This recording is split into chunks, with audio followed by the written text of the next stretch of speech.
I've always been a homebody, preferring the company of my books and a cozy blanket over wild nights out.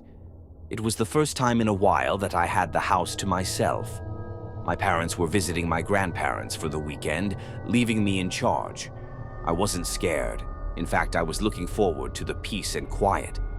The first night was uneventful. I cooked myself dinner, watched some TV, and went to bed early. I woke up at around 3 a.m. to a strange sound. At first, I thought it was just the house settling, but the more I listened, the more it sounded like footsteps. My heart pounded as I strained to hear more. The sound seemed to be coming from the attic. Gathering my courage, I crept out of bed and grabbed the baseball bat I kept for such occasions. I tiptoed to the attic door, which was slightly ajar. I was certain I had closed it before going to bed. With a trembling hand, I pulled the door open wider and peered into the darkness. "Hello?" I called out, my voice shaking. Silence.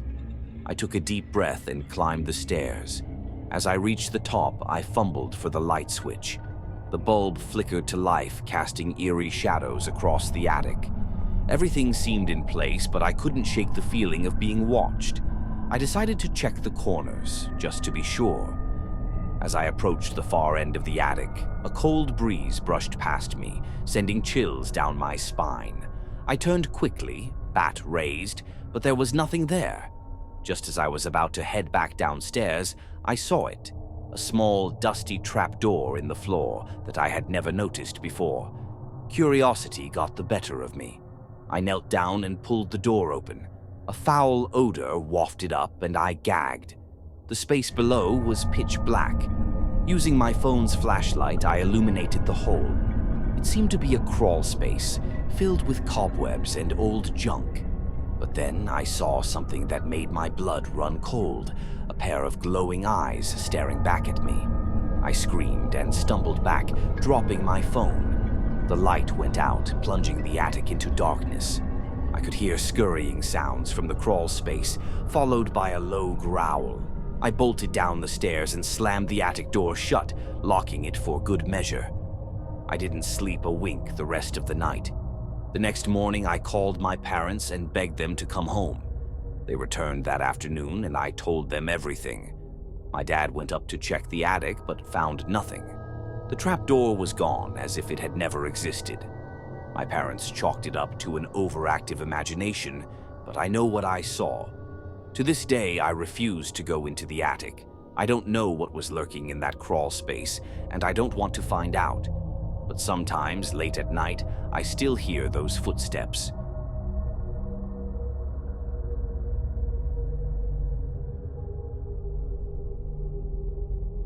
When I moved into my new apartment, I was excited for a fresh start.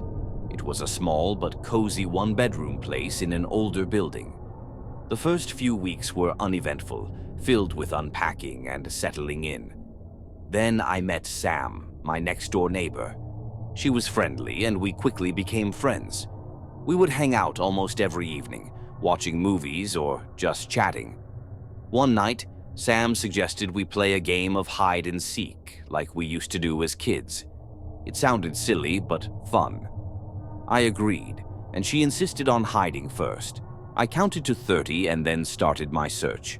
I looked in all the usual places, the closet, under the bed, behind the curtains, but she was nowhere to be found. "All right, Sam, you win. Come out," I called, but there was no answer. I started to feel uneasy. The apartment wasn't that big, so she couldn't have gone far. I checked the bathroom, the kitchen, and even outside the door, but there was no sign of her. I began to panic. I checked my phone to see if she had texted or called, but there was nothing. As I was about to dial her number, I heard a faint giggle. It was coming from the living room. I rushed back in, but it was empty. The giggle sounded again, this time closer, almost as if it was right next to me. "Sam, this isn't funny anymore," I shouted, my voice trembling. Silence. I was about to call the police when the lights flickered and went out, plunging the apartment into darkness.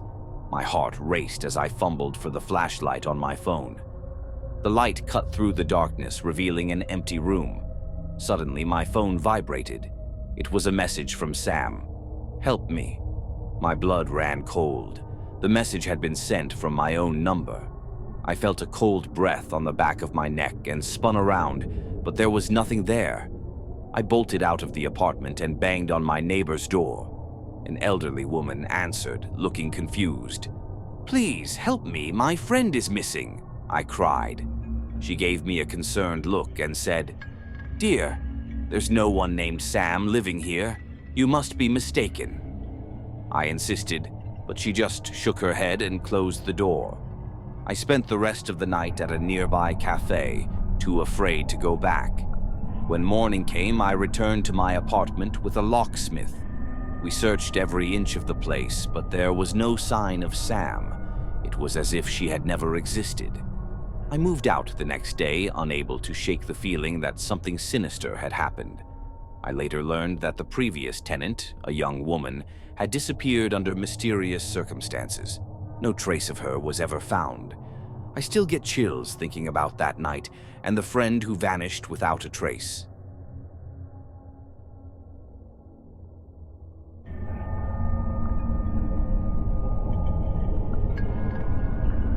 It was a stormy night, and I was home alone. My parents had gone out for a dinner date, leaving me in charge of the house. I wasn't scared. After all, I was 17 and used to being by myself. I settled in with a horror movie marathon, the thunder and lightning outside adding to the ambiance.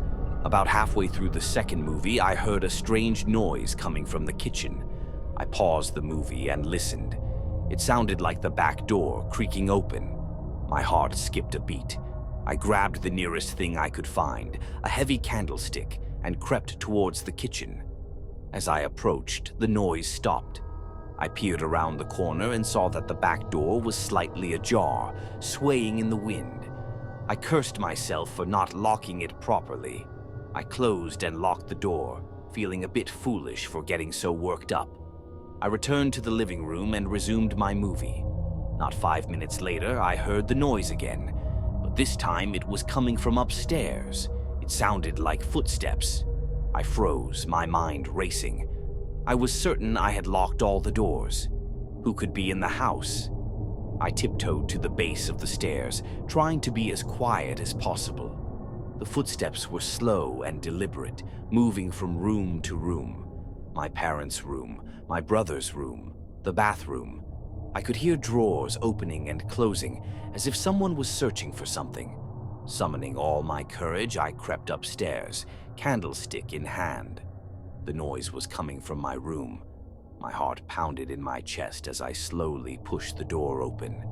The room was dark, but I could make out a figure standing by my bed, rummaging through my nightstand. "Who are you?" I demanded, my voice shaking. The figure turned slowly. In the dim light, I could see that it was a man, his face obscured by a hood. He didn't say a word, just stared at me with cold, empty eyes. I backed out of the room, keeping my eyes on the intruder. He started to move towards me, and I bolted down the stairs, screaming for help. I ran out the front door and across the street to a neighbor's house. They called the police, who arrived within minutes. The officers searched the house but found no sign of the man. There were no signs of forced entry, and nothing appeared to be stolen. The only evidence that someone had been there was the open drawers in my room. The police took my statement and assured me they would patrol the area, but I could tell they didn't believe me. My parents were shaken when they returned and heard what had happened. They installed a security system and new locks on all the doors and windows. For a while, I felt safer, but I couldn't shake the feeling that the intruder would come back. A few weeks later, I found a note slipped under my pillow. It read, "I'm still here." I showed it to my parents, but they thought it was a prank. I knew better. I knew he was watching, waiting. To this day, I sleep with a bat by my bed and a lock on my door, always on edge, always afraid.